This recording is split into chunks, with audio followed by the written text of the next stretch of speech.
స్పెయిన్లోని అల్మెరియా ప్రావిన్స్లో ఇటీవల చెలరేగిన భారీ కార్చిచ్చు స్థానికులతో పాటు అరుదైన వన్యప్రాణాలకు తీవ్ర నష్టాన్ని మిగిల్చింది. జులైలో జరిగిన ఈ అగ్ని ప్రమాదంలో ఏకంగా 7,000 హెక్టార్ల భూమి కాలి బూడిదవ్వగా 1,500 మందికి పైగా సురక్షిత ప్రాంతాలకు తరలి వెళ్లాల్సి వచ్చింది. ప్రస్తుతం మంటలు ఆరిపోయినప్పటికీ ఆ ప్రాంతం ఇంకా కోలుకోలేదు. ముఖ్యంగా అంతరించిపోయే దశలో ఉన్న అరుదైన అడవి తాబళ్ల మనుగడ ఇప్పుడు ప్రశ్నార్థకంగా మారింది.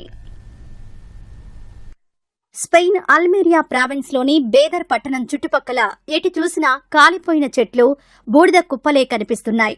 మిగ్యూయల్ హెర్నాండెజ్ యూనివర్సిటీకి చెందిన జీవశాస్త్రవేత్తల బృందం ఈ ప్రాంతంలో దెబ్బతిన్న అరుదైన స్పరథైడ్ తాబేళ్ల పరిస్థితిపై అంచనా వేస్తోంది.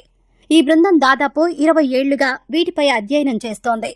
కార్చిచ్చు కారణంగా ఈ ప్రావిన్స్లోని 10% పైగా తాబేళ్ల ఆవాసాలు ధ్వంసమయ్యాయని వారు భావిస్తున్నారు.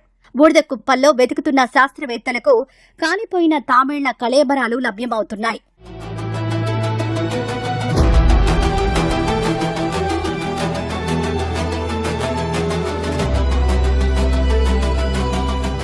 వేసవికాలంలో వేడి నుంచి రక్షించుకోవడానికి ఈ తాబేళ్లు భూమి అడుగున విశ్రాంతి తీసుకుంటాయి.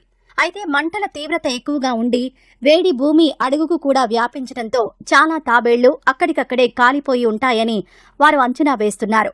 మంటల నుంచి తప్పించుకొని అటూ ఇటుగా బయటకొచ్చినా అడవి కాలిపోవడంతో ఆహారం దొరక్క ఇతర జంతువుల బారిన పడుతున్నాయని ఆవేదన వ్యక్తం చేశారు. పెద్ద తాబేళ్లు కొద్దిగా లోతులోకి వెళ్లగలవు కాబట్టి కొన్ని ప్రాణాలతో బయటపడినప్పటికీ చిన్న తాబేళ్లు దాదాపుగా కాలిపోయి ఉంటాయని నిపుణులు భావిస్తున్నారు.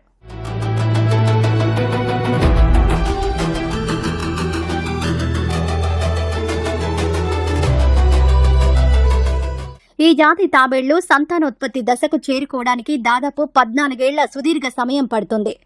పెద్ద తాబేళ్లు బతికి ఉంటేనే భవిష్యత్తులో ఈ జాతి అంతరించిపోకుండా ఉంటుందని నిపుణులు తెలిపారు. వాతావరణ మార్పుల కారణంగా పెరుగుతున్న ఉష్ణోగ్రతలు, తరచుగా వస్తున్న కార్చిచ్చులు ఈ తాబేళ్లకు అతిపెద్ద ముప్పుగా పరిణమించాయన్నారు.